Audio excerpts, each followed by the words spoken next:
Oke Gen Z, dengerin ya Wonder People, para Wonder listeners ya, dari Gen Z.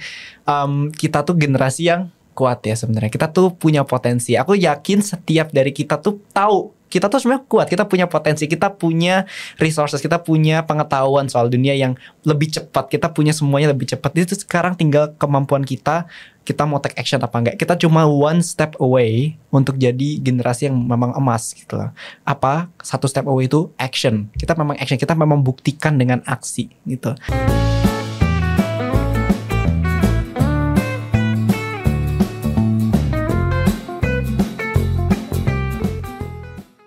Assalamualaikum warahmatullahi wabarakatuh, Wonder People. Jadi kalau di episode yang kemarin di Wonder Home Library Channel, itu kita udah berbincang-bincang tentang komunikasi untuk semua. Jadi sebelumnya, ini dia sudah memberitahu nih ke Wonder People ya. Jadi juga udah sharing, belajar banyak gitu. Gimana sih komunikasi efektif, terus gimana sih caranya biar ngomongnya tuh bisa enak gitu kalau sama orang gitu kan. Nah, terus di sesi kemarin tuh juga udah kita singgung sedikit banget nih tentang Gen Z. Jadi banyak banget nih perusahaan-perusahaan yang mengeluhkan HRD-HRD-nya gitu ya tentang Gen Z yang itu tuh komunikasinya jelek banget. Baru masuk tahu-tahu hilang. Baru meeting tahu-tahu nggak ada laporan apapun. Terus lenyap gitu aja. Jadi banyak banget yang mengeluhkan tentang Gen Z. Jadi kalau di episode sebelumnya dia juga udah janji buat mendatangkan seorang Gen Z yang keren sekali. Udah keren banget karena ini benar-benar Gen Z produktif. Jadi stigma-stigma buruk Gen Z kalau bertemu dengan sosok di samping nih dia ini nih bakal hilang semua, insya Allah, amin. Jadi langsung aja kita kenalan bersama-sama. Ini dia Halo, Kafka ya. Keren banget, ini Gen Z paling keren yang pernah aku temuin. Waduh, tentunya malu. ya. Karena aku juga tahu prosesnya seorang Kafka dari dia kecil sebelum dia ini ya, sebelum dia beranjak dewasa gitu, sampai menjadi sosok Kafka yang hari ini ada di sini. Gitu kan. Itu tuh benar-benar keren banget prosesnya. Jadi boleh kenalan-kenalan dulu sama Wonder People gitu ya. Oke, boleh. Halo Wonder People, aku Kafka Fadanta, bisa dipanggil Kafka, dan sekarang aku berumur 18 tahun. Aku sendiri adalah content creator seputar produktivitas remaja dan juga entrepreneurship ya. Dan sekarang aku juga lagi running bisnis dan running YouTube channel sendiri. Ya. Udah running bisnis ya? Dikit-dikit lah, tipis-tipis. Ada YouTube channelnya juga ya kan? Gak cuman YouTube channel, kontennya nih di Instagram itu keren-keren juga. Di TikTok juga ada ya kalau nggak salah kan? TikTok, Instagram, YouTube. Iya, kalau aku dulu pernah lihat tuh sekilas banget loh ketika aku masih bermain TikTok pada masanya juga. Jadi kalau zamannya nih anak-anak seusia dia biasanya TikTok joget-joget atau TikTok cuman ngebully-ngebully atau TikTok cuman ngapain. Nah, beda banget kalau yang dilakuin sama Kafka. Boleh diceritain nggak kira-kira nih isi dari konten-konten kamu tuh seperti apa sih? Boleh, oke. Oke, jadi aku mulai konten tuh awalnya dari TikTok dulu ya.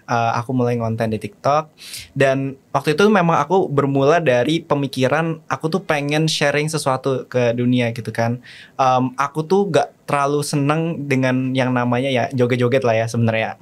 Aku kurang gak pernah ngikutin gitu. Jadi aku memandang TikTok waktu itu adalah semacam kayak portal gitu. Gimana caranya aku bisa berkomunikasi sama orang luas. Aku waktu itu gak peduli apakah aku masih kayak gimana, aku masih gak punya apa-apa, gak punya followers, gak punya pengalaman. Cuman aku punya satu hal, yaitu aku pengen sharing pendapatku soal gimana Gen Z gitu. Dan aku ngelihat Gen Z ini bisa loh. Kita tuh sebenarnya bisa loh. Kita tuh generasi yang bisa banget.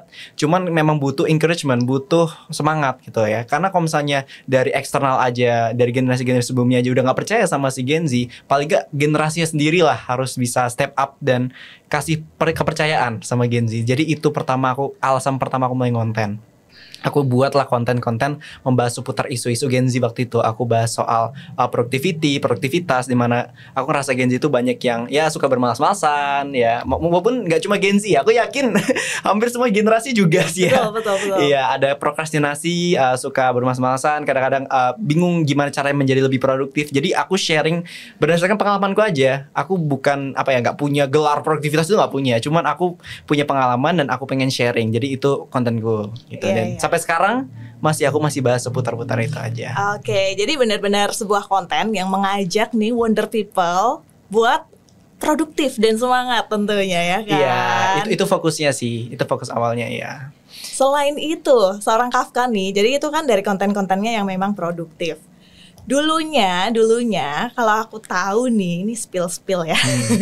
Jadi dulu tuh pernah belajar di nyanyi ya, vokal gitu ya. Pernah belajar nyanyi. Itu usia berapa tuh? Aduh, aku usia berapa ya? Itu kayaknya kelas 1 SD. Kelas 1 SD? Kelas 1 SD aku mulai belajar ini vokal sih. Kelas 1 atau enggak kelas 3. Pokoknya waktu masih SD lah ya. Iya. Ya, dan itu sebuah hal yang aku nggak tahu aku bisa lakukan sih. Karena memang aku nggak pernah kepikiran aku bisa nyanyi. Aku nggak pernah kepikiran bisa apa-apa yang berhubungan dengan latih vokal gitu ya. Terus akhirnya bunda, mamaku yaudah lempar aja ke kelas vokal gitu, tanpa harapan apa-apa, bener-bener cuma pengen belajar aja. Dan sekarang akhirnya bisa untuk perform, bisa untuk ikut paduan suara anak ya, yang beberapa kali udah kompetisi internasional juga sih beberapa kali gitu, pengalaman aja gitu. Oke. Ya sih, dan ya jadi vokal tuh ya salah satu hal yang gak pernah aku sangka bisa sih. Jadi itu benar-benar jadi bekal ya. Jadi bekal, iya. Jadi kalau saya nih melihat kamu dulu waktu kecil itu ya kan, itu kan nggak nyangka gitu. Loh, kok tiba-tiba ini. Jadi Kafka nih kalau manggil aku tante ya, Wonder People ya. Udah kelihatan gitu kan gapnya berapa tante sama keponakan. Jadi dulu waktu kecil tuh kan kalau bunda bawa kamu gitu ya, sambil ketemu-ketemu di perkumpulan gitu-gitu, itu kan kayak pendiam gitu kan. Terus tiba-tiba seorang Kafka itu latihan vokal. Wah, itu kan kayak gebrakan apa nih? Dan itu kamu nyaman gak sih atau itu dipaksa sama bunda?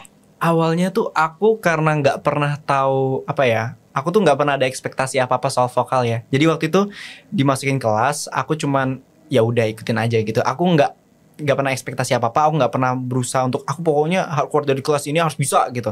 Cuman setelah aku beberapa bulan, habis itu bertahun-tahun, itu aku mulai enjoy proses bernyanyi yang awalnya aku nggak kira aku akan bisa, tapi setelah aku menghilangkan segala macam ekspektasi dari kepalaku, aku menemukan menemukan enjoyment dari praktis vokal. Dan ya maksudnya aku menjadi ya senang gitu ngikutin nyanyi dan performing gitu sih. Oke, jadi itu berawal dari ya udahlah ikutin aja alurnya gitu ya berarti ya.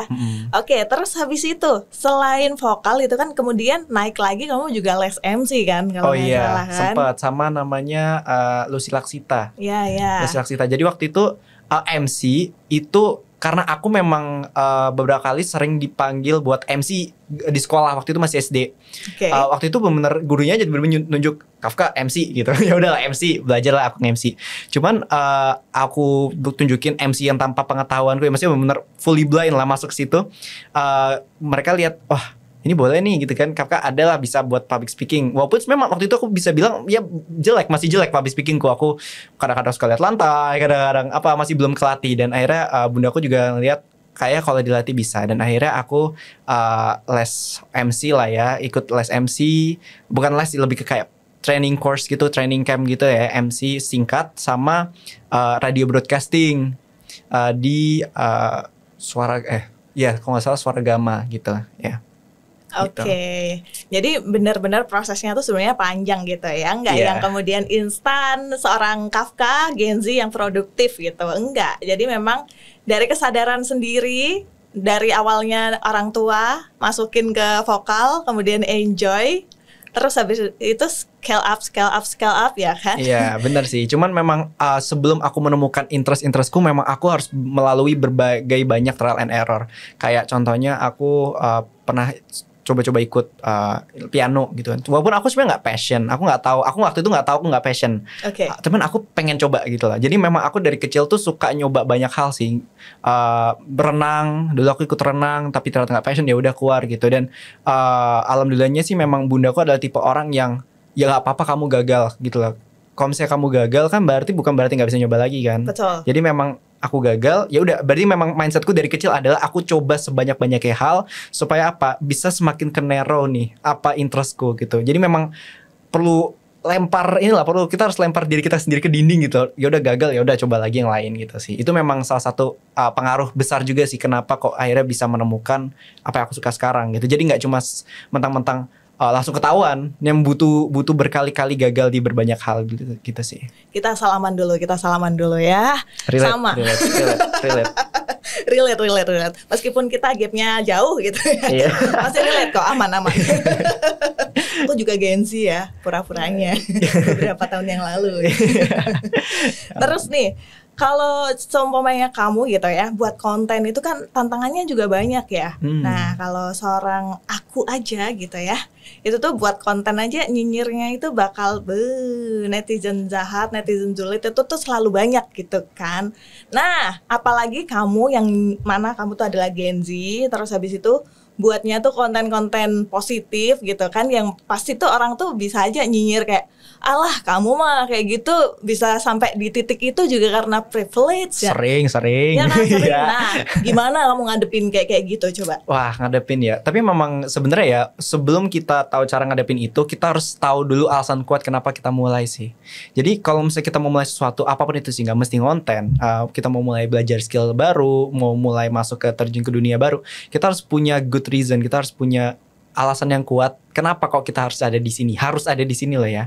Kalau misalnya kita punya alasan yang kuat itu ibarat kayak tembok besar di mana omongan orang tuh nggak akan ngefek kita. Kenapa? Karena kita punya reason gitu loh. Kenapa kok orang yang memang ambisi sekolah, dia pengen ambisi sekolah, dia punya reason. Oleh karena itu dia kalau misalnya diejek-ejek segimanapun, biasanya dia gak akan jatuh. Karena apa? Dia punya alasan kuat kenapa dia mau ambisi sekolah. Itu juga sama kayak content creation. Aku mulai konten itu karena punya alasan yang kuat gitu. Jadi memang sebelum kita mulai itu punya alasan kuat. Kenapa harus konten? Kenapa nggak yang lain gitu loh. Kalau punya alasan yang kuat, udah stick to it gitu. Jangan ganti-ganti alasan karena itu memang ya udah, that's your destiny, that's your purpose gitu kan. Itu bakal nanti soon jadi your destiny juga gitu. Dan setelah komisi kita udah di on progress, kita mendapatkan banyak omongan-omongan orang gitu kan.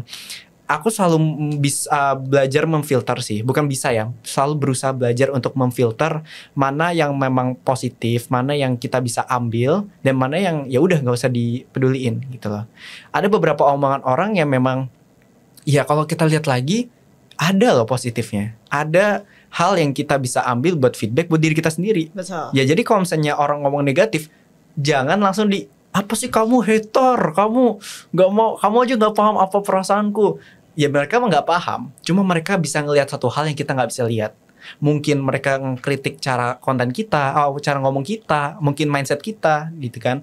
Ya nggak apa-apa, kita ambil aja yang memang menurut kita, oh ini bisa diperbaiki nih, gitu lah. Jadi ibarat kita lemparin rongsokan, lemparin sampah, kita jangan langsung anggap itu semuanya sampah, siapa tahu dalamnya ada emas. Gitu sih, aku analogis kayak gitu. Oke. Bener banget sih. Sama kalau itu kita salaman lagi. Tapi bedanya ini kayaknya kita memang harusnya satu generasi tapi lahirnya aja beda. Iya. Bedanya kadang-kadang sebenarnya nih Wonder People perlu Wonder People tahu. Jadi kadang-kadang konten kreator nih kalau seumpamanya dijulitin tuh makin seneng karena engagementnya juga makin naik ya kan.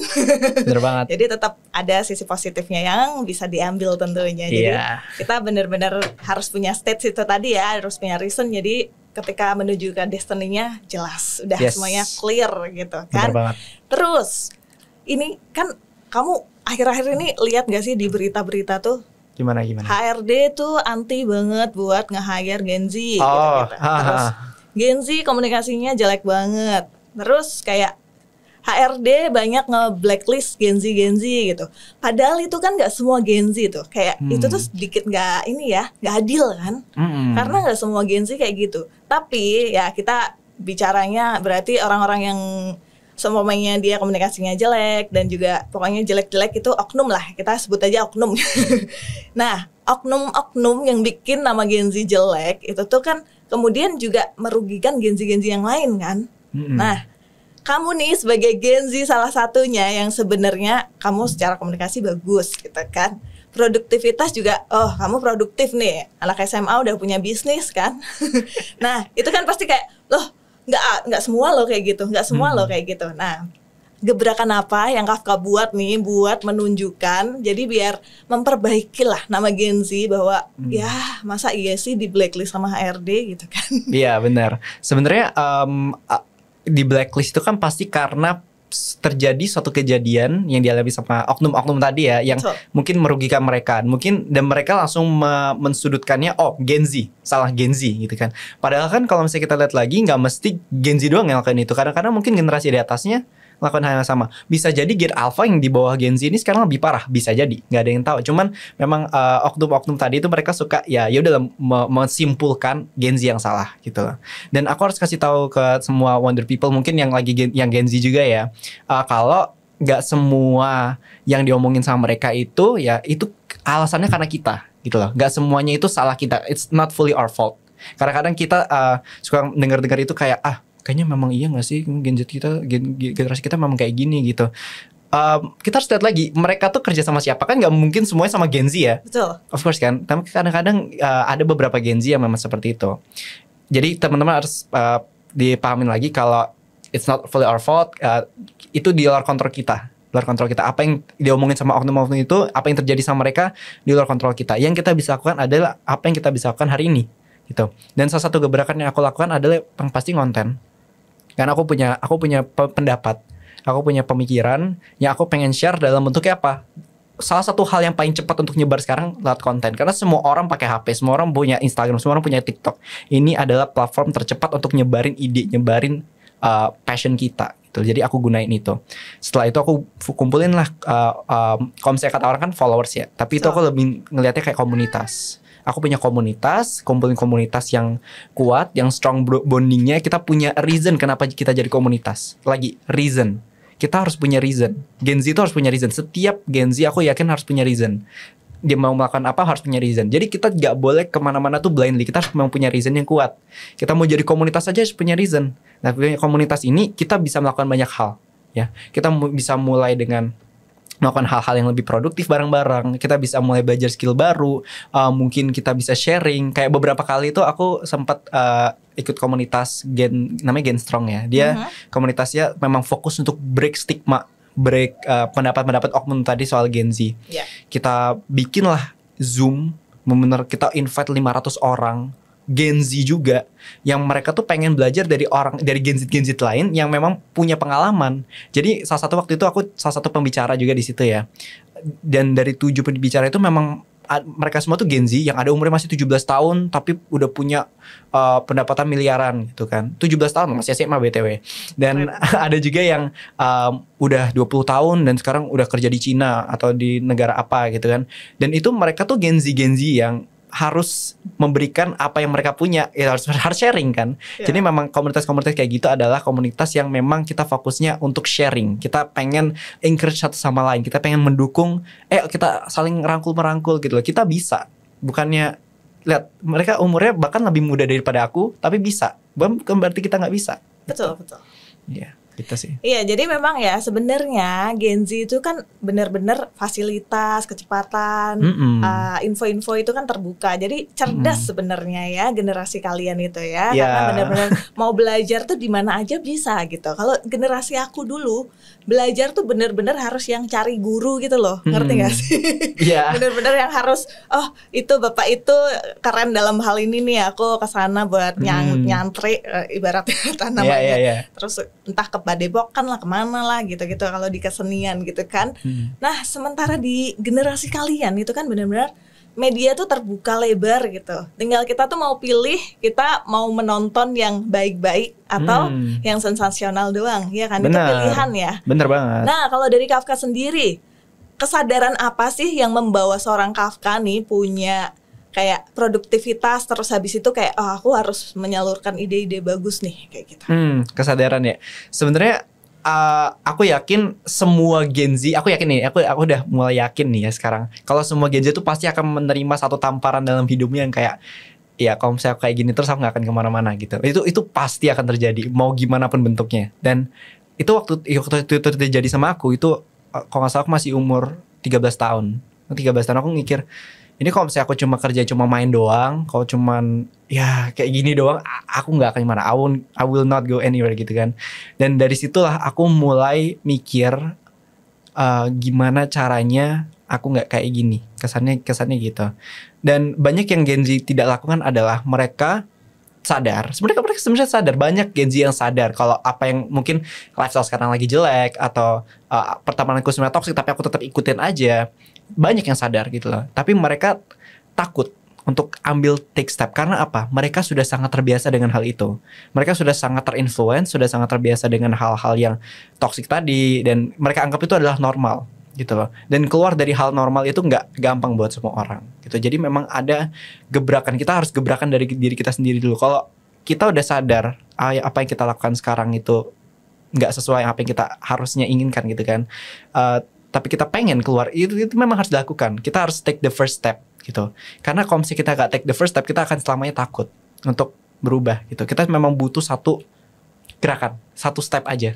Kelihatan simple, kelihatan kayak gampang sih gitu kalau dibayangin, cuman memang sulit gitu. Itu yang aku alamin, dan aku dengar teman-temanku juga ngerasain gitu. Jadi memang Gen Z itu bukannya kita nggak sadar kalau kita tuh mungkin belum ada banyak salah, kita memang sering bermalas-malasan, prokrastinasi segala macam. Kita sadar, cuman memang kita butuh encouragement sih, terutama dari satu sama lain gitu. Jadi memang untuk aku sendiri, yang gimana cara-cara gebrakan gitu ya, perbanyak berteman dengan orang-orang yang memang punya gebrakan itu. Mereka yang memang sudah punya gebrakan, mereka memang udah punya movement, mereka pengen melakukan sesuatu. Walaupun mereka katanya belum punya apa-apa, tapi mereka punya semangat itu, deketin. Biasanya energinya nyamber tuh. Iya. Ya kan? Makanya kalau misalnya aku kasih satu advice ke orang nanya, Kaf, gimana cara kamu belajar bisnis gitu? Kamu temanan sama orang-orang yang memang punya bisnis, sekecil apapun. Mau mereka cuma punya bisnis makanan, catering mungkin atau apa, itu bisnis gitu loh. Mereka punya apa yang kamu nggak punya.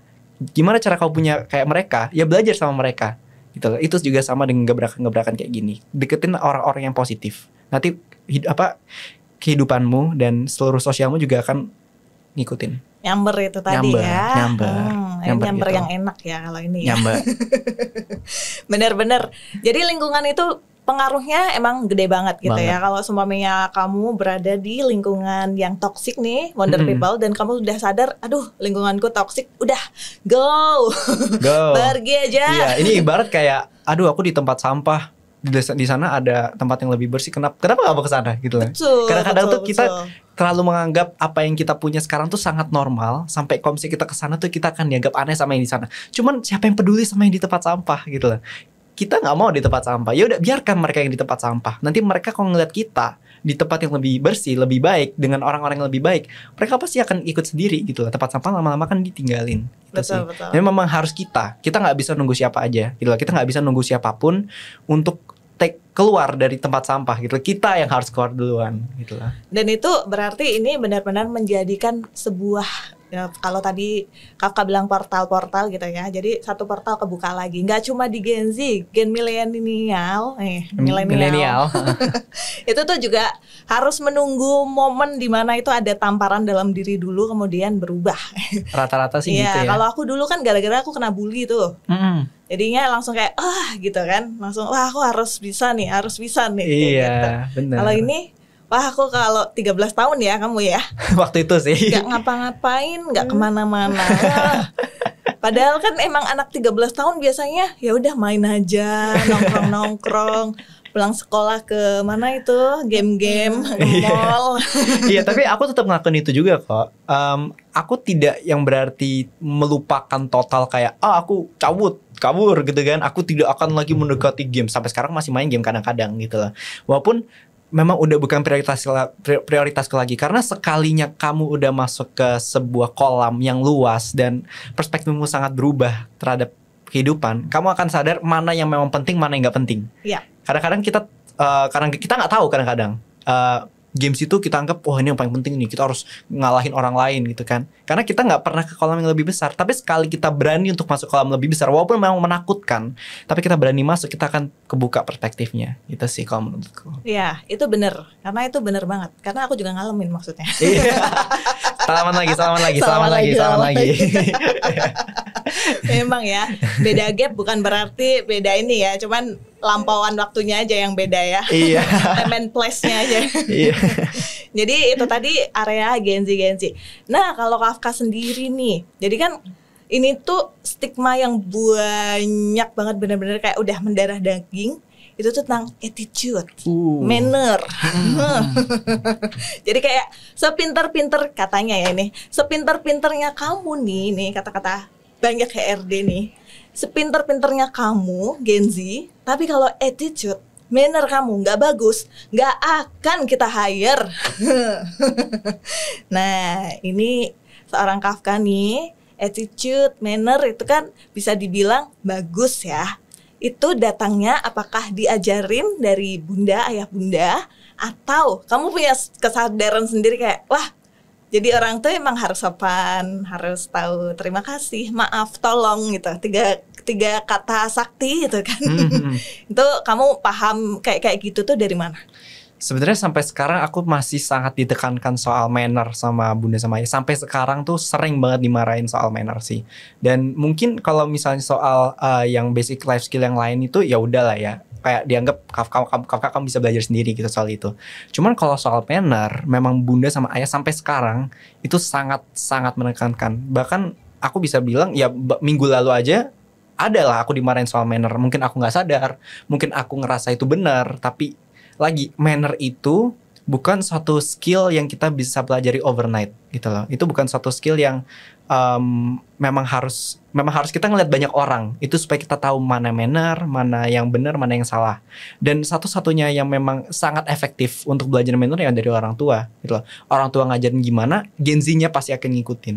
Kalau misalnya Gen Z tidak menjalankan manner, berarti ada yang ditontonnya atau ada yang dilihatnya itu tidak benar gitu kan. Dan ini memang adalah PR orang tua untuk gimana caranya harus meluruskan. Gen Z itu masih belajar, Gen Z itu umurnya masih pada muda. Kita memang belum sepengalaman Gen milenial, kita belum ada apa-apanya gitu. Kita memang belum ada asam dan garam, memang benar-benar kita memang belum belajar apa-apa. Dan betul. Untuk manner kan memang sebenarnya overtime ya. Betul. Dulu orang zaman dulu juga belajarnya dari overtime, ya kan, dari jam terbang belajarnya. Cuman untuk memang manner Gen Z, memang ini PR yang kita kayaknya memang harus agak rely dikit sama generasi yang lebih tua, generasi yang sebelum kita. Jadi aku mohon untuk para Wonder People, mungkin yang udah punya anak Gen Z, mungkin ya Gen Z, jangan heran kalau misalnya masih banyak manner yang perlu diperbaikin, karena memang kita masih perlu belajar soal manner ya. Bahkan aku sendiri. Jadi memang untuk manner kita ini sih harus banyak belajar sama orang yang lebih ini. Jadi generasi sebelumnya kita sangat pelajarin gitu dari situ. Oke, nah itu kan benar-benar itu yang di note banget karena di episode sebelumnya nih, Kaf, aku juga sempat bahas nih bahwa gimana sih kita bisa punya manner yang bagus? Gimana sih attitude-nya biar bagus? Nah itu jam terbang kan. Dan selain itu aku pun dari kecil juga dibiasain sama orang tua. Mulai dari hal-hal yang sepele itu kita kayak dikit-dikit dimarahin gak sih? Iya. Kita sama orang tua kayak kalau makan tuh duduk lah, kalau makan tuh jangan bersuara lah. Terus sendoknya tuh jangan sampai cetek-cetek lah, yang lembut lah. Banyak banget pokoknya ya, orang tua tuh benar-benar udah kayak bawel. Iya. udah sampai gitu dengernya kadang-kadang ya. Cuman memang semakin aku sadar sendiri, aku juga itu semakin penting sih ya. Mungkin banyak Gen Z yang nggak sadar, belum sadar mungkin ya, kalau manner sepenting itu gitu loh. Aku sendiri belum bisa bilang aku sendiri sadar sepenuhnya ya. Kadang-kadang aku juga masih suka melakukan kesalahan salah manner, dan itu memang PR yang sangat global, universal banget. Semua Gen Z kayaknya sedang struggling soal manner, karena kita semakin kayaknya udah di tahap kita udah mau masuk ke jenjang dewasa ya, rata-rata Gen Z ya. Jadi memang itu adalah ketika kita tuh mulai harus memisahkan apa yang kita lihat dari internet, apa yang kita lihat dari banyak kultur ya. Dan kultur di Indonesia gitu kan beda. Mungkin yang kelihatan sopan di Indonesia itu belum tentu kelihatan sopan di negara lain, dan kelihatan sopan di negara lain belum tentu kelihatan manner di Indonesia gitu loh. Jadi memang yang harus diajarkan ke kita dari Gen Z untuk bisa survive di manner Indonesia ya, itu ya dari orang tua yang memang udah berpengalaman soal manner di Indonesia atau orang yang lebih tua gitu sih. Nah, dan itu tidak hanya di Gen Z ya, Wonder People ya, di semua generasi kayaknya.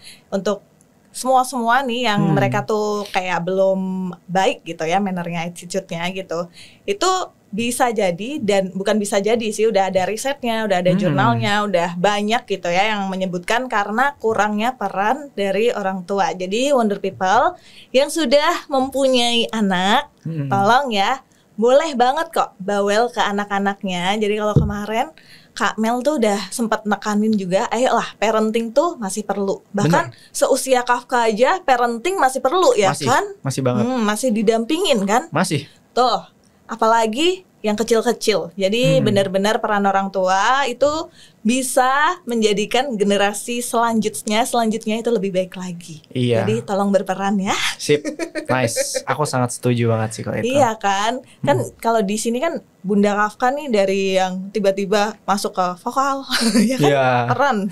Iya. Terus habis itu di ranah bisnis, kalau Bunda itu kan juga berbisnis. Berbisnis ya. Terus Kafka itu kan juga sekarang lagi mulai bisnis juga ya. Iya, belajar bikin bisnis. Nah itu kan juga pasti belajar dari Bunda, dari ayah juga sharing gitu ya.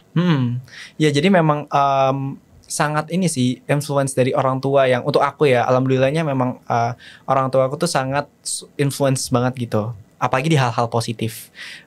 Dan memang apa yang aku kerjakan sekarang tuh memang sudah dibentuk dari kecil sih sama orang tua. Jadi memang aku kadang-kadang suka dibilang, kamu kan mau privilege orang tua. Aku nggak menolak, karena itu ada benernya. Ada benernya, alhamdulillahnya orang tua aku dilahirkan dengan lengkap. Aku dilahirkan dengan orang tua yang lengkap, dan aku juga bisa belajar dengan orang tua yang memang hebat gitu loh. Dan kadang-kadang aku tuh suka dengar orang-orang yang bilang, aku tuh menolak segala macam privilege. Tapi memang kamu lahir aja udah privilege. Betul. Gitu lah. Jadi aku kalau misalnya dibilang kamu ada privilege, memang ada privilege. Cuman apa yang aku lakukan dengan privilege itu yang beda. Aku memutuskan, walaupun orang tua aku punya bisnis, aku punya apa, aku tidak akan menunggu sampai mereka tua, akhirnya aku mengambil semua ini mereka. Karena itu kan ada juga yang memanfaatkan seperti itu ya. Cuman aku sendiri memutuskan, aku daripada akan melakukan itu, aku akan belajar gimana caranya jadi kayak mereka, atau mungkin mereka harapannya bisa lebih baik lagi gitu lah dari merekanya gitu. Iya, itu jadi memang keren banget ya peran orang tua itu. Peran orang tua tuh banget sih. Itu kerasa sampai kita dewasa ya banget, kan. Dan dulu kan waktu kecil nih kayak, kamu gini, kamu gitu, harus gini, harus gitu, nggak boleh gini, nggak boleh gitu. Itu rasanya tuh kayak sebel banget. Iya sih. Jujur ya, ini orang tua ya, bapak ibu, papa mama, ayah bunda. Iya. Sebel pada waktu itu kayak, perasaan tuh anak-anak yang lain tuh adem-adem aja, ngegame seharian juga dibiarin aja gitu kan, main seharian nggak dicariin gitu kan. Perasaan tuh kenapa sih ini orang tuaku gitu. Tapi ketika udah dewasa baru kerasa ya. Aku relate banget sama tadi barusan. Aku tuh dulu sampai yang memang tipe yang suka iri gitu loh sama temen-temenku yang kalau main gak dicariin. Bahkan sampai sekarang masih ada kayak perasaan, kok bisa sih lu gak dicariin gitu kalau misalnya main sama temen. Tapi setelah aku sadar gimana orang tua aku memang, aku dulu suka blaming, bunda tuh memang overprotective, ngomong gitu karena gak tahu apa-apa kan waktu itu. Tapi setelah aku sadar lagi, yang bunda ajarin sama aku itu bukan soal overprotective, itu bukan soal gimana caranya kamu ya harus ini tepat waktu apa, ikutin apa kata, bukan. Itu supaya kamu lebih disiplin gitu loh. Main boleh, bundaku sama ayahku bilang main boleh, kabarin. Kenapa harus kabarin? Ada alasannya. Jadi setiap hal yang diajarin sama bundaku itu selalu dikasih alasan. Kayak kamu boleh main, boleh sih, enggak karena umur kamu memang harus main. Cuman kamu harus kabarin kamu di mana, kamu kabarin lagi ngapain aja, lagi sama siapa. Kenapa? Kalau semisal ada apa-apa, orang tua nomor 1 bisa langsung gerak. Temanmu nggak akan nyelamatin kamu, dia akan kabur duluan kalau kamu kenapa-napa. Tapi orang tua kamu akan ingat kamu terakhir sama siapa yang akan disalahin, gimana cara kamu bisa selamat gitu. Jadi memang selalu ada alasan. Kayak disiplin waktu. Aku dicariin kalau lagi main, udah jam 10 kamu harus pulang. Aku bilang, kenapa sih orang tua yang lain anak-anak yang lain juga boleh gitu sampai jam 11 jam 12 main gitu kan. Kan gak ada yang tahu sama yang kejadian kalau di malam-malam ya. Betul. Bener kan, 10 malam tuh hitungannya udah sangat-sangat malam gitu Iya. loh. Dan aku nggak menyalahkan orang tua teman-temanku yang memang tuh kayak gitu. Mungkin mereka udah ada sistem sendiri. Cuman yang aku diajarkan sama aku adalah disiplinnya sih. Kamu memang mau pulang kamu harus pulang jam segini, itu nanti akan terbawa sampai gede gitu lah. Kita akan lebih taat. Oh, aku harus pulang sini. Kenapa? Kalau di luar bahaya. Di luar aku akan ngerugiin orang di rumah. Di luar aku nggak akan apa gitu lah. Jadi memang ada alasannya sih. Ya, dan itu benar banget ya. Bener banget. Jadi kekhawatiran orang tua itu pada zamannya, pada waktu kita kecil yang kita kayak, aduh berisik banget sih. Ketika sekarang udah dewasa dan sudah berpikir dan sudah mencari uang gitu kan. Waduh. Ya kan kalau bisnis gitu kan, Ya. kita udah tahu ternyata tuh berbisnis itu tidak semudah yang Bener. ya kan. Bener. Merintis kecil apapun itu tuh benar-benar nggak seenak yang orang-orang bilang. Itu tuh Iya. tetap berproses Berproses, benar-benar ya. bener butuh proses sih. Dan aku juga ngerasain banget dulu kalau misalnya mungkin ini sih karena aku sempat ada di poin di umur ketika aku ngerasa bersalah dapat uang jajan. Jadi aku merasa bersalah kayak aku tuh dapat uang jajan cuman kayak aku tuh kayak kan gak ngelakuin apa-apa gitu loh. Dapat uang jajan kok rasanya enak banget dan itu aku kebetulan rasanya bersalah. Nah, nanti kok rasanya bersalah. Itulah kenapa aku waktu itu bilang aku pengen coba cari duit sendiri. Itu aku umur 13-14 tahun gitu. Masih SMP ya berarti ya? SMP. Dan waktu itu aku akhirnya belajar bikin duit sendiri dan aku ngerti seberapa valuable uang karena setelah itu aku coba untuk kerja part time. Waktu itu aku coba apply untuk jadi ghostwriter, penulis di salah satu perusahaan di Kanada. Dan waktu itu mereka terima aja umur 15 tahun gitu kan. Awalnya aku nekat aja karena aku bilang aku pengen belajar. Aku pengen belajar menghargai uang, menghargai gimana kok orang tua tuh bisa ngasih uang tuh segini kah ternyata susahnya. Dan setelah aku sadar, aku sekarang jadi apa ya, kalau kan alhamdulillah sekarang udah punya penghasilan sendiri, jadi memang kerasa kayak wow, ternyata memang uang tuh segini ya, dan orang tua tuh segini ya banget berjuang untuk bisa dapetin uang yang mungkin kita waktu dulu sekolah, kirain sekolah kan dulu gratis ya. Iya. Ya kayak aku sekolah sekolah gitu, tapi nggak tahu ternyata di belakang tuh orang tua gimana cara mati-matian untuk bayar sekolah tuh. Sekarang sih aku baru bisa ngerasain dan ngerasa ya makasih ya gitu orang tua gitu udah Bener. bisa.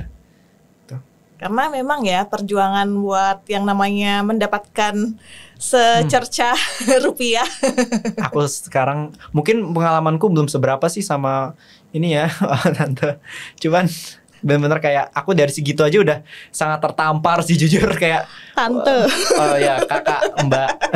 Gak apa-apa memang kita Maafkan. tante dan keponakan. Kalau Tante dan tadi kan udah keponakan. kok declare ya kan. Ya udah declare. Iya, tapi tetap Kaf, yang namanya startup gitu ya, memulai bisnis yaitu all start is difficult kan katanya kan. Ya. Bener. Dan kan kalau udah berapa tahun nih berarti bisnisnya Kafka berjalan? Aku baru kayak udah mau masuk setahun sih, bener-bener baru setahun ini. Jadi memang banyak orang bilang 3 tahun pertama paling sulit. Dan memang bener-bener 3 tahun pertama paling sulit. Memang setahun ini memang wah terguncang-guncang. Dari internal, keuangan, marketing. Wah itu memang terguncang-guncang. Tapi memang sebelum ini sih aku memang udah punya kayak semisal bukan ini ya, udah bisa dibilang sekarang bisnis sih. Memang bisnis YouTube sendiri gitu. Karena memang waktu itu kan aku mulai dari YouTube, alhamdulillah subscribernya udah lumayan lah ya. Dan udah punya AdSense dari situ. Dan sekarang itu kan udah jadi full edge company. Aku CEO-nya udah ada timnya ya. Tim, dan itu memang timnya bukan teman-temanku, memang aku hire secara profesional gitu loh untuk bantu aku build YouTube channel ini gitu loh. Dan dari situ aku udah ngelewatin 3 tahun pertama. Jadi memang kerasa banget sih setelah 3 tahun pertama kamu akan mulai belajar gitu loh. Jadi untuk soal YouTubean, bisnis per YouTubean ya itu aku udah mulai paham lah, udah mulai dapet rhythmnya gitu. Cuman waktu 3 tahun pertama itu memang kerasa banget. Wah terguncang-guncang, mut-mutan. Betul. Kayaknya segala macam bentuk bisnis tuh ada aspek mut-mutannya juga sih. Iya. Sih? Padahal yang namanya bisnis, pokoknya setahun pertama itu tuh yang bener-bener harus banget. Karena kalau enggak itu bakal kedepannya bisa dibilang failed gitu ya.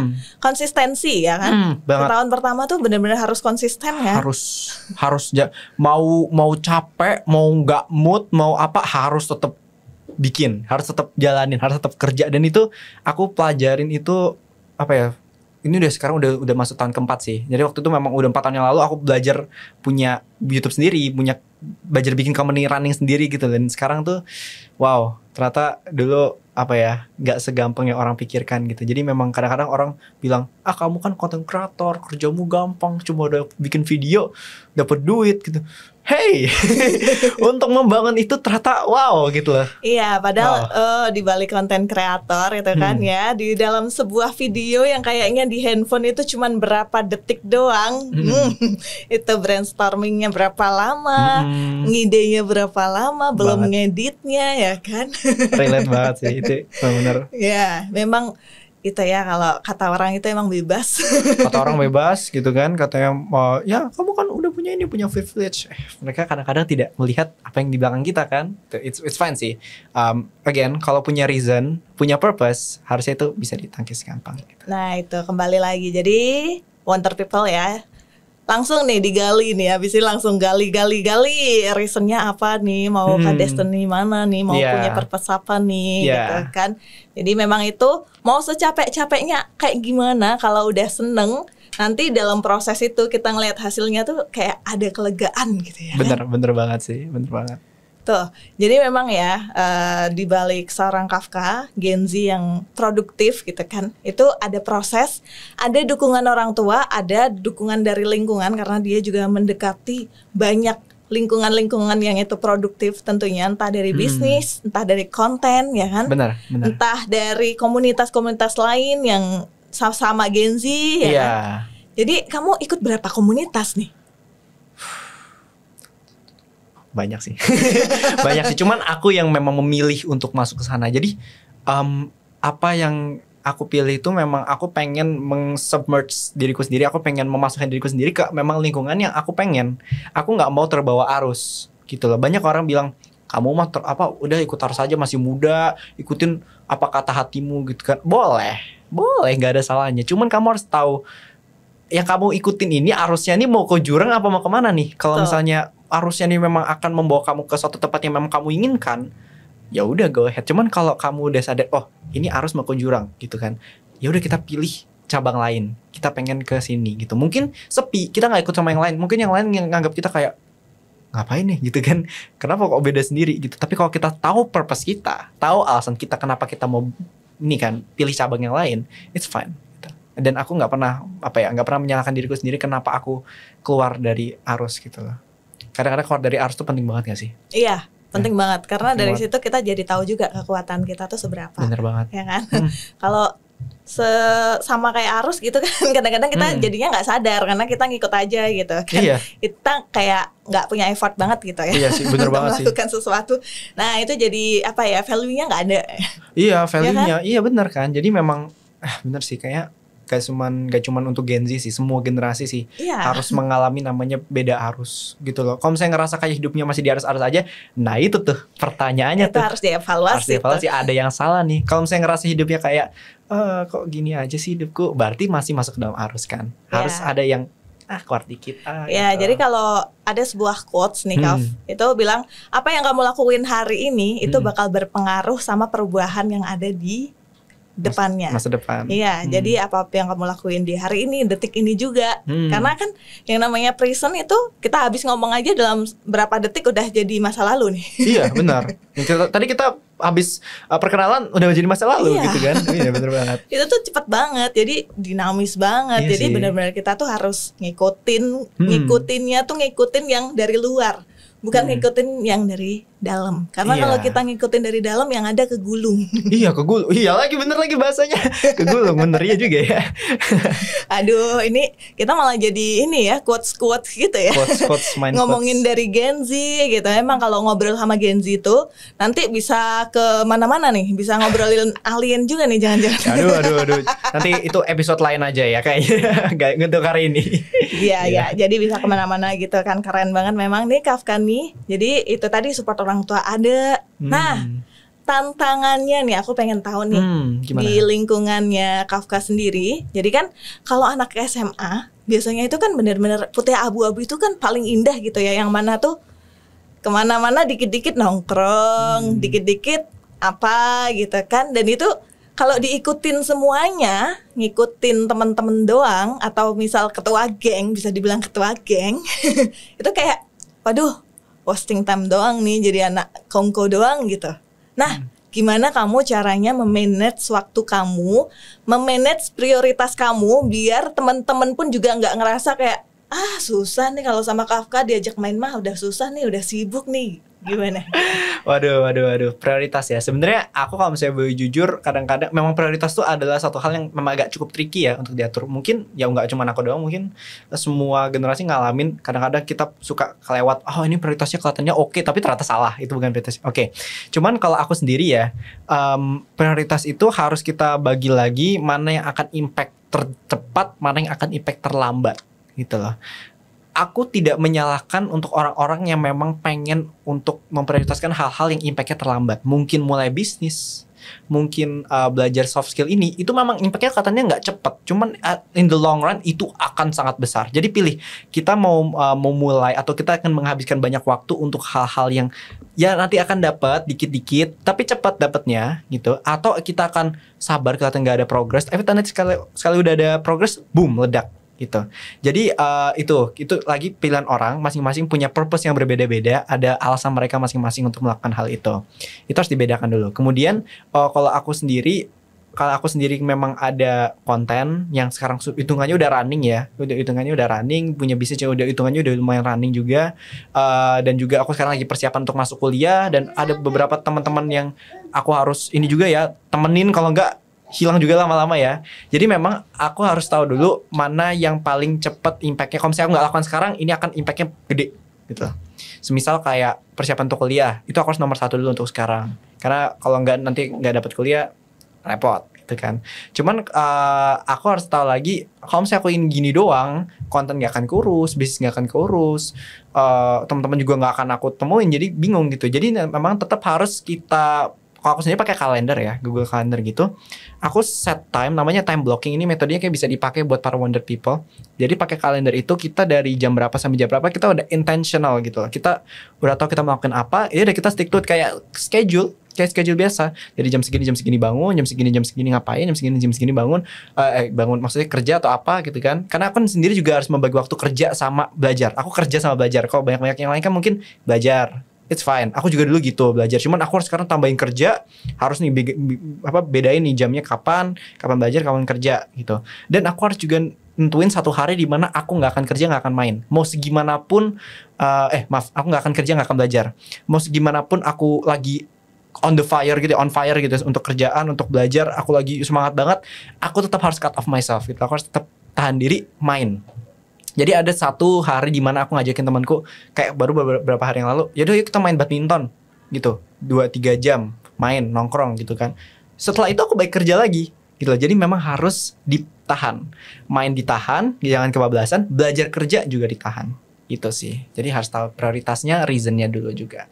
Dan disiplin ya dengan itu ya. Harus disiplin. Dan faktanya teman-teman nggak masalah kan dengan jadwal Kafka yang seperti itu gitu? Kayaknya ya nggak apa-apa, nggak masalah juga sih, karena masing-masing dari kita juga punya prioritas sendiri-sendiri kan. Nggak mungkin teman-temanku tiba-tiba muncul cuma buat main. Mereka kan juga ada kehidupan di belakang mereka yang kita nggak tahu ya. Jadi lagi kita harus tahu kita sendiri dulu, prioritas kita sendiri dulu ya.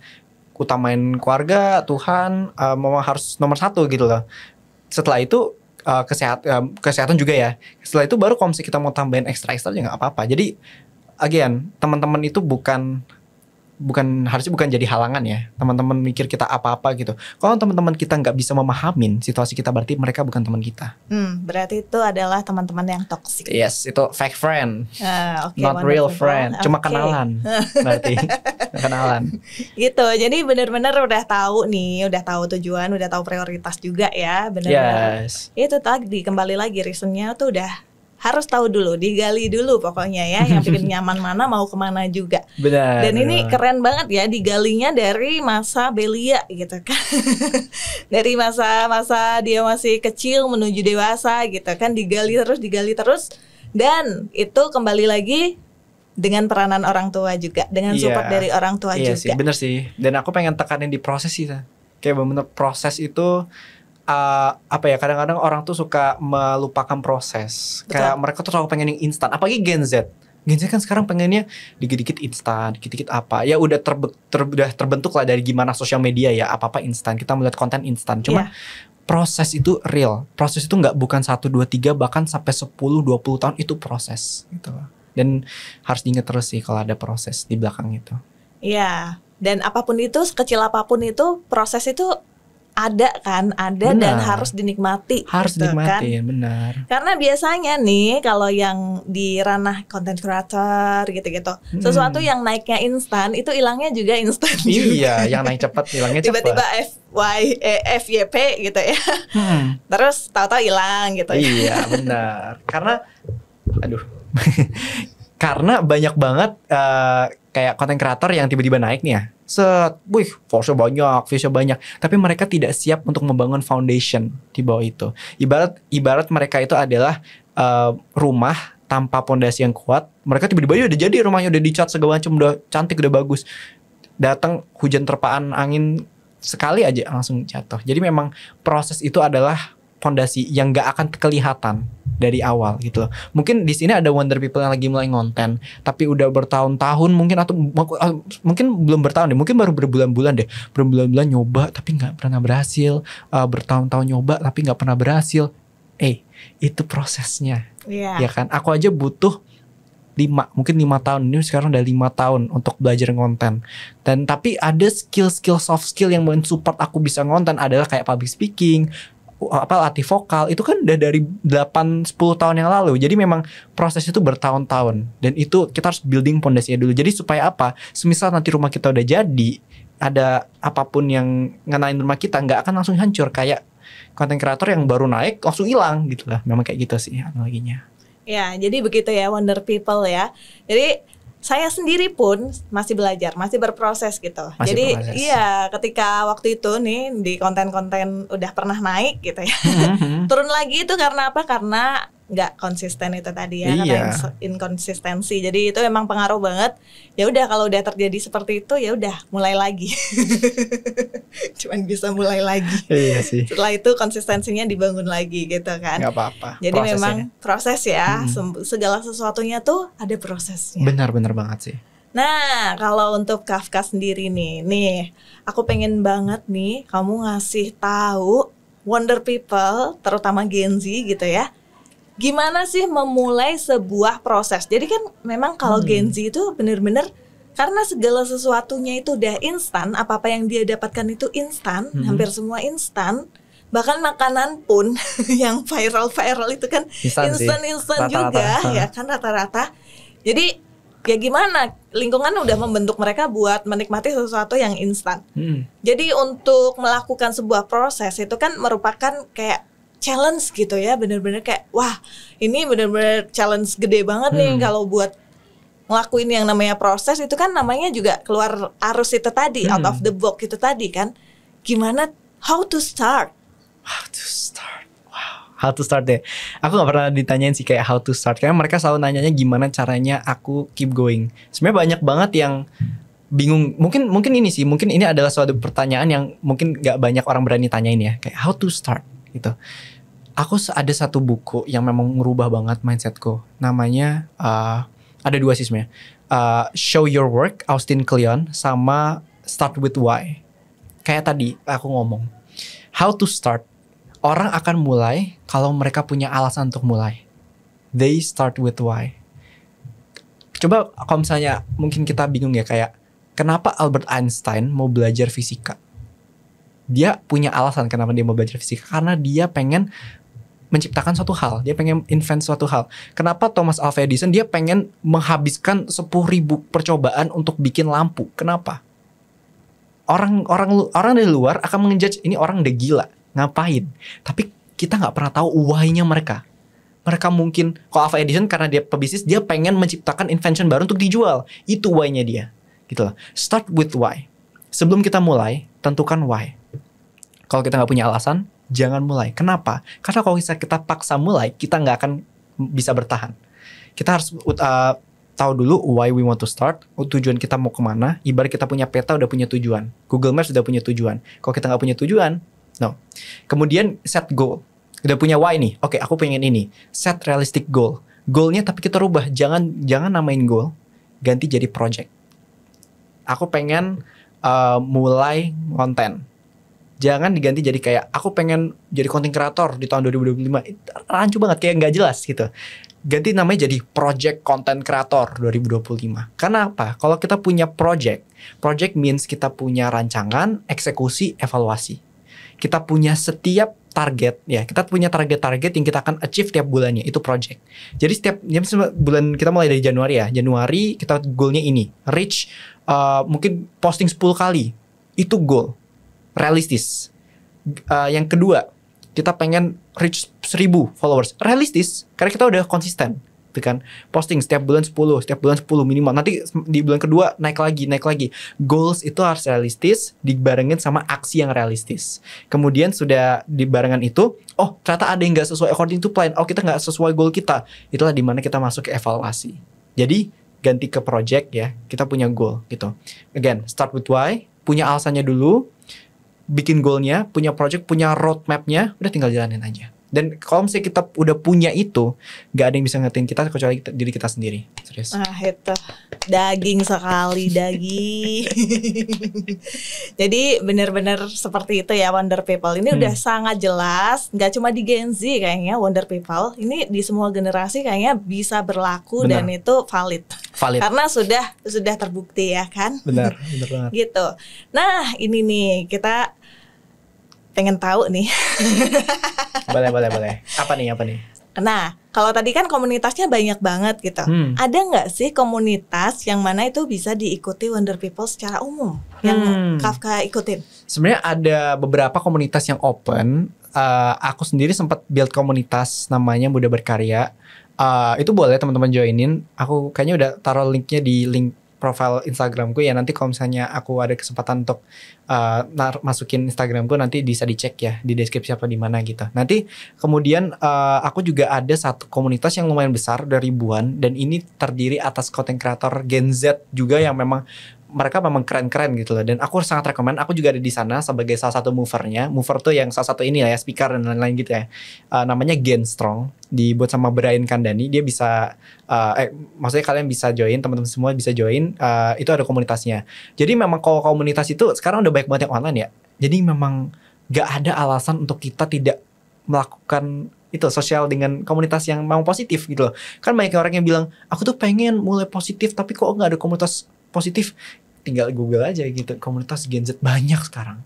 Join lah ke sana, join lah, ikut-ikut grup itu. Dan aku nggak cuma di komunitas itu ya, sebenarnya masih banyak banget komunitas positif di luar sana gitu ya. Mungkin Wonder House juga punya komunitas. Kalau misalnya nanti punya komunitas ya, itu kayak bisa join juga sih. Ini memang positif ya. Jadi kita harus bedain komunitas positif, komunitas negatif. Ya kita fokus ke positif aja gitu. Yang negatif ya udah biarkan negatif. Kita sendiri build ke positif sendiri aja gitu. Iya, jadi kita sendiri harus ngefilter diri kita sendiri ya, hal-hal apa yang pengen kita terima gitu kan. Informasi-informasi kita yang pengen dapetin tuh apa aja gitu kan.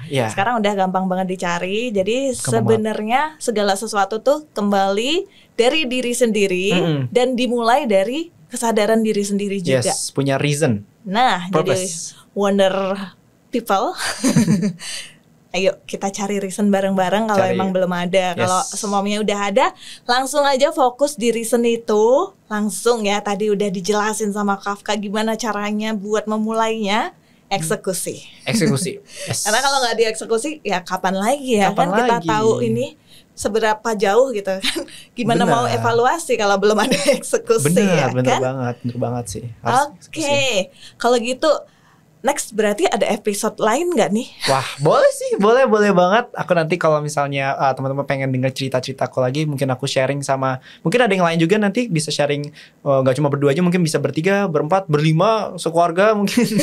Boleh, nanti aku akan sempetin datang hadir lagi. Ya, selain itu bisa keep in touch di Instagramnya Kafka juga ya. Instagramnya apa? Kafka Fadanta, kecil semua. Mungkin kalau diedit ada, kalau misalnya nggak ada nanti ya Kafka Fadanta pakai V ya gitu. Terus juga bisa cek gitu di YouTube channelnya di Kafka Fadanta juga sama, di TikTok juga sama Kafka Fadanta gitu. Oke, jadi ada Instagram, YouTube dan juga TikTok. Langsung aja Wonderful bisa dicek gitu. Subscribe, komen atau say hello gitu juga pasti seru banget ya kan. Ini obrolannya semuanya daging semua. Nah, sebelum kita tutup nih, jadi aku pengen banget Kafka tuh kasih closing statement gitu ya Asik. ke Wonder People, terutama Gen Z. Gen Z. Oke, Gen Z, dengerin ya Wonder People, para Wonder listeners ya, dari Gen Z. Kita tuh generasi yang kuat ya sebenarnya. Kita tuh punya potensi. Aku yakin setiap dari kita tuh tahu kita tuh sebenarnya kuat. Kita punya potensi, kita punya resources, kita punya pengetahuan soal dunia yang lebih cepat. Kita punya semuanya lebih cepat. Itu sekarang tinggal kemampuan kita mau take action apa enggak. Kita cuma one step away untuk jadi generasi yang memang emas gitu loh. Apa? Satu step away itu action. Kita memang action, kita memang buktikan dengan aksi gitu. Gak usah banyak ngomong ke teman-teman, aku mau punya ini, punya itu. Lakukan dulu dengan aksi. Prove it yourself gitu. Prove it dari diri sendiri dulu. Nanti kamu akan impact ke banyak orang gitu. Ada satu quote yang aku memang selalu keep sampai sekarang di bio, dan itu memang dari pemikiranku sendiri waktu itu. Stop waiting, start creating. Stop waiting, start creating. Gak usah banyak nunggu, just do it gitu. Itu konsisten dari aku. Just do it. Oke, thank you untuk Kafka. Jadi informasinya benar-benar sharing-sharingnya ini daging semua dan keren banget. Benar-benar menginspirasi banget. Thank you. Itu thank you ya udah hadir di hari ini tentunya. Jadi semoga ada episode selanjutnya nih kita nih. Dan Wonder People, terima kasih juga sudah mendengarkan podcast hari ini. Nantikan podcast-podcast selanjutnya apabila ada hal-hal yang tidak berkenan dari kita berdua gitu ya, salah-salah kata, kami mohon maaf. Jadi kami undur diri. Wassalamualaikum warahmatullahi wabarakatuh. Starting today, pokoknya action kalau kata Kafka. Yes, dadah.